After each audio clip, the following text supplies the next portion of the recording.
श्री गणेशाय नमः। श्री गोपीजनवल्लभाय नमः। श्रीमद्भागवत महापुराण दशम स्कंद अथाष्टपंचाशतमोऽध्यायः। भगवान श्री कृष्ण के अन्यान्य विवाहों की कथा। श्री सुखदेव जी कहते हैं, परीक्षित, अब पांडवों का पता चल गया था कि वे लाक्षा भवन में जले नहीं हैं। एक बार भगवान श्री कृष्ण उनसे मिलने के लिए इंद्रप्रस्थ पधारे। उनके साथ सात्यकी आदि बहुत से यदुवंशी भी थे। जब वीर पांडवों ने देखा कि सर्वेश्वर भगवान श्री कृष्ण पधारे हैं, तो जैसे प्राण का संचार होने पर सभी इंद्रियां सचेत हो जाती है, वैसे ही सब के सब एक साथ उठ खड़े हुए। वीर पांडवों ने भगवान श्री कृष्ण का आलिंगन किया। उनके अंग संग से इनके सारे पाप ताप धुल गए। भगवान की प्रेम भरी मुस्कुराहट से सुशोभित मुख सुषमा देखकर वे आनंद में मग्न हो गए। भगवान श्री कृष्ण ने युधिष्ठिर और भीमसेन के चरणों में प्रणाम किया और अर्जुन को हृदय से लगाया। नकुल और सहदेव ने भगवान के चरणों की वंदना की। जब भगवान श्री कृष्ण श्रेष्ठ सिंहासन पर विराजमान हो गए, तब परम सुंदरी श्याम वर्णा द्रौपदी, जो नवविवाहिता होने के कारण तनिक लजा रही थी, धीरे धीरे भगवान श्री कृष्ण के पास आई और उन्हें प्रणाम किया। पांडवों ने भगवान श्री कृष्ण के समान ही वीर सात्यकी का भी स्वागत सत्कार और अभिनंदन वंदन किया। वे एक आसन पर बैठ गए। दूसरे यदुवंशियों का भी यथा योग्य सत्कार किया गया तथा वे भी श्री कृष्ण के चारों ओर आसनों पर बैठ गए।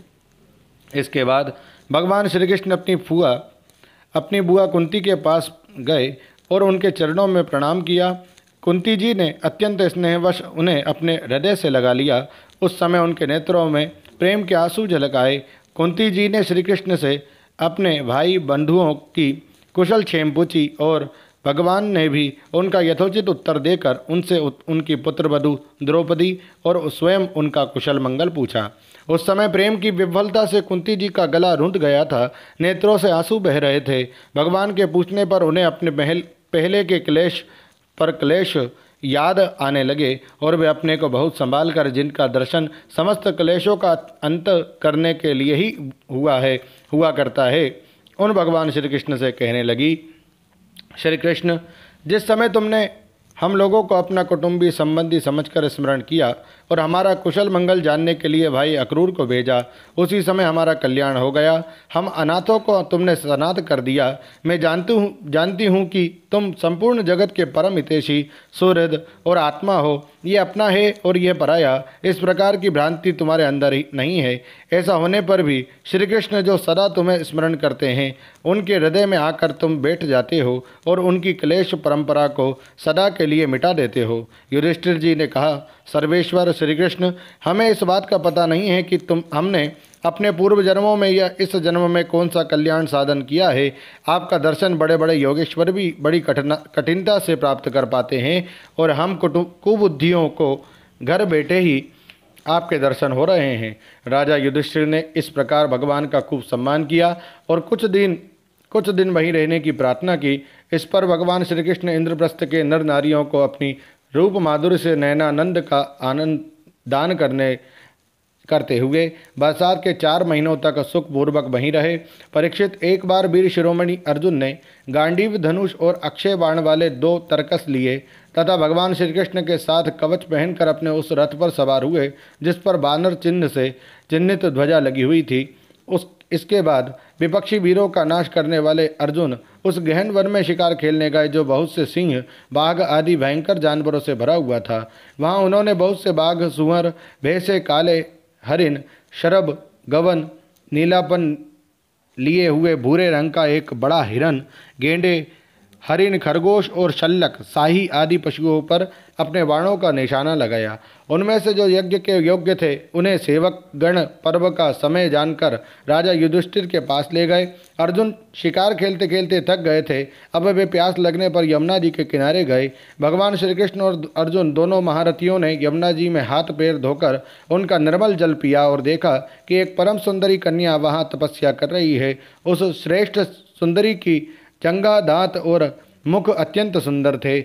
अपने प्रिय मित्र श्री कृष्ण के भेजने पर अर्जुन ने उसके पास जाकर पूछा, सुंदरी, तुम कौन हो, किसकी पुत्री हो, कहाँ से आई हो और क्या करना चाहती हो? मैं ऐसा समझता हूँ कि तुम अपने योग्य पति चाह रही हो। हे कल्याणी, तुम अपनी सारी बात बतलाओ। कालिंदी जी ने कहा, मैं भगवान सूर्यदेव की पुत्री हूँ।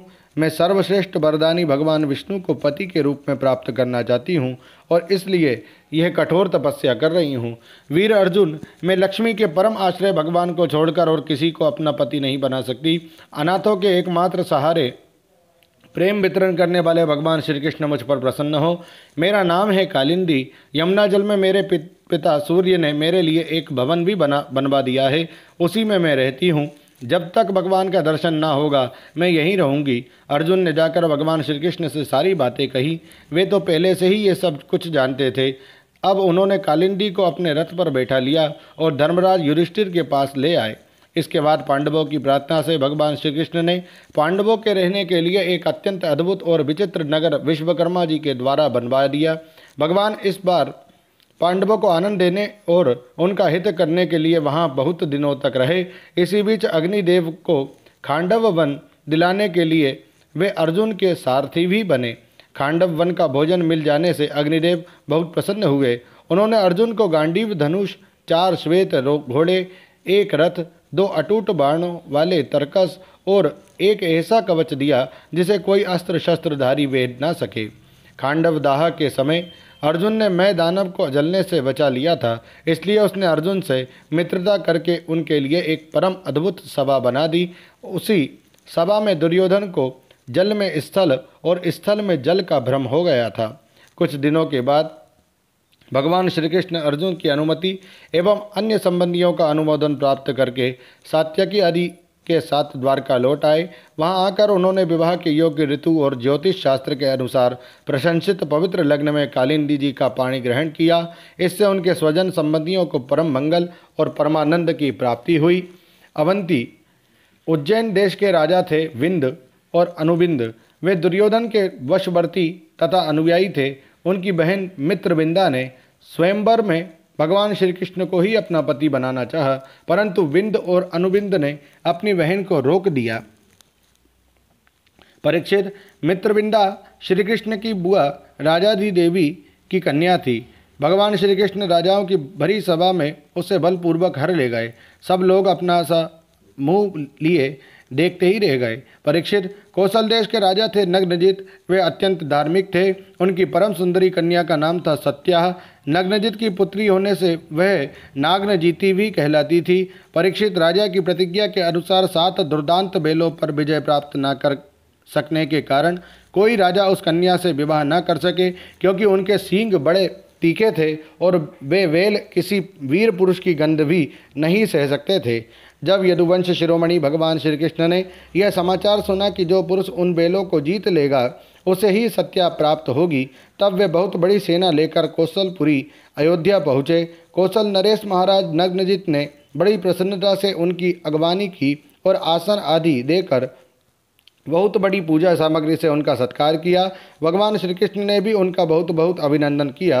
राजा नग्नजित की कन्या सत्या ने देखा कि मेरे चिर अभिलषित रमा रमण भगवान श्री कृष्ण यहाँ पधारे हैं। तब उसने मन ही मन यह अभिलाषा की कि यदि मैंने व्रत नियम आदि का पालन करके इन्हीं का चिंतन किया है तो यही मेरे पति हो और मेरी विशुद्धि लालसा को पूर्ण करे। नाग्नजीती सत्या मन ही मन सोचने लगी, भगवती लक्ष्मी, ब्रह्मा, शंकर और बड़े बड़े लोकपाल जिनके पर पंकज का पराग अपने सिर पर धारण करते हैं और जिन प्रभु ने अपनी बनाई हुई मर्यादा का पालन करने के लिए ही समय समय पर अनेकों लीला अवतार ग्रहण किए हैं, वे प्रभु मेरे किस धर्म, व्रत अथवा नियम से प्रसन्न होंगे? वे तो केवल अपनी कृपा से ही प्रसन्न हो सकते हैं। परीक्षित, राजा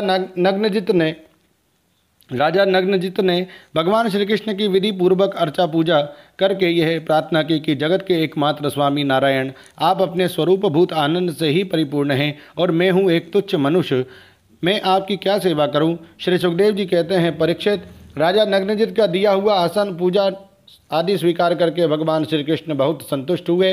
उन्होंने मुस्कुराते हुए मेघ के समान गंभीर वाणी से कहा। भगवान श्री कृष्ण ने कहा कि राजन, जो क्षत्रिय अपने धर्म में स्थित है उसका कुछ भी मांगना उचित नहीं। धर्मज्ञ विद्वानों ने उसके इस कर्म की निंदा की है। फिर भी मैं आपसे सौहार्द का, प्रेम का संबंध स्थापित करने के लिए ही आपकी कन्या चाहता हूँ। हमारे यहाँ इसके बदले में कुछ शुल्क देने की प्रथा नहीं है। राजा नग्नजित ने कहा, प्रभो, आप समस्त गुणों के धाम हैं, एकमात्र आश्रय हैं। आपके वक्षस्थल पर भगवती लक्ष्मी नित्य निरंतर निवास करती है। आपसे बढ़कर कन्या के लिए अविष्ट वर भला और कौन हो सकता है। परंतु यदुवंश शिरोमणि, हमने पहले ही इस विषय में एक प्रण कर लिया है। कन्या के लिए कौन सा वर उपयुक्त है, उसका बल पौरुष कैसा है, इत्यादि बातें जानने के लिए ही ऐसा किया गया है। वीर श्रेष्ठ श्री कृष्ण, हमारे ये सातों बेल किसी के वश में न आने वाले और बिना सराए हुए हैं। इन्होंने बहुत से राजकुमारों के अंगों को खंडित करके उनका उत्साह तोड़ दिया है। श्री कृष्ण, यदि इन्हें आप ही नाथ लें, अपने वश में कर लें, तो हे लक्ष्मीपते, आप ही हमारी कन्या के लिए अभिष्ट वर होंगे। भगवान श्री कृष्ण ने राजा नग्नजित का ऐसा प्रण सुनकर कमर में फेंट कस ली और अपने 7 रूप बनाकर खेल खेल में ही उन बेलों को नाथ लिया। इससे बेलों का घमंड चूर हो गया और उनका बल पौरुष भी जाता रहा। अब भगवान श्री कृष्ण उन्हें रस्सी से बांधकर इस प्रकार खींचने लगे जैसे खेलते समय नन्हा सा बालक काट के बेलों को घसीटता है। राजा नग्नजित को बड़ा विस्मय हुआ। उन्होंने प्रसन्न होकर भगवान श्री कृष्ण को अपनी कन्या का दान कर दिया और सर्वशक्तिमान भगवान श्री कृष्ण ने भी अपने अनुरूप पत्नी सत्या का विधिपूर्वक पाणी ग्रहण किया। रानियों ने देखा कि हमारी कन्या को उसके अत्यंत प्यारे भगवान श्री कृष्ण ही पति के रूप में प्राप्त हो गए हैं। उन्हें बड़ा आनंद हुआ और चारों ओर बड़ा ही भारी उत्सव मनाया जाने लगा। शंख ढोल नगारे बजने लगे। अब सब ओर गाना बजाना होने लगा। ब्राह्मण आशीर्वाद देने लगे। सुंदर वस्त्र, पुष्पों के हार और गहनों से सज धज कर नगर के नर नारी आनंद मनाने लगे। राजा नग्नजित ने 10,000 गौवे और 3,000 ऐसी नवयुवती दासियां जो सुंदर वस्त्र तथा गले में स्वर्णहार पहने हुए थी, दहेज में दी। इनके साथ ही 9,000 हाथी, 9 लाख रथ, 9 करोड़ घोड़े और 9 अरब सेवक भी दहेज में दिए। कौशल नरेश राजा नग्नजित ने कन्या और दामाद को रथ पर चढ़ाकर एक बड़ी सेना के साथ विदा किया। उस समय उनका हृदय वात्सल्य स्नेह के उद्रेक से द्रवित हो रहा था। परीक्षित, यदुवंशियों ने और राजा नग्नजित के बेलों ने अपने बहुत से राजाओं का बल पौरुष धूल में मिला दिया था। जब उन राजाओं ने यह समाचार सुना तब उनसे भगवान श्री कृष्ण की यह विजय सहन न हुई। उन लोगों ने नागनजिती सत्या को लेकर जाते समय मार्ग में भगवान श्री कृष्ण को घेर लिया और वे बड़े वेग से उन पर बाणों की वर्षा करने लगे। उस समय पांडव वीर अर्जुन ने अपने मित्र भगवान श्री कृष्ण का प्रिय करने के लिए गांडीव धनुष धारण करके जैसे सिंह छोटे मोटे पशुओं को खदेड़ दे, वैसे ही उन नरपतियों को मार पीट कर भगा दिया। तदनंतर यदुवंश शिरोमणि देवकी नंदन भगवान श्री कृष्ण उस दहेज और सत्या के साथ द्वारका में आए और वहां रहकर गृहस्थोचित विहार करने लगे। परीक्षित, भगवान श्री कृष्ण की बुआ श्रुतकीर्ति कैकेय देश में ब्याई गई थी। उनकी कन्या का नाम था भद्रा। उसके भाई संतर्दन आदि ने उसे स्वयं ही भगवान श्री कृष्ण को दे दिया और उन्होंने उसका पाणी ग्रहण किया। मध्य प्रदेश के राजा की एक कन्या थी लक्ष्मणा। वह अत्यंत सुलक्षणा थी। जैसे गरुड़ ने स्वर्ग से अमृत का हरण किया था, वैसे ही भगवान श्री कृष्ण ने स्वयंवर में अकेले ही उसे हर लिया। परीक्षित, इसी प्रकार भगवान श्री कृष्ण की और भी सहस्त्रों स्त्रियां थीं। उन परम सुंदरियों को वे भौमासुर को मारकर उसके वंदीगृह से छुड़ा लाए थे। ओम नमो भगवते वासुदेवाय। श्रीमद्भागवते महापुराणे पारमहंस्यां संहितायां दशम स्कंदे उत्तरार्धे अष्टमहिष्ण्युद्वाहो नामाष्ट पंचाशतमोऽध्यायः। श्रीराधाकृष्णार्पणमस्तु। हरये नमः, हरये नमः, हरये नमः। जय श्री कृष्ण।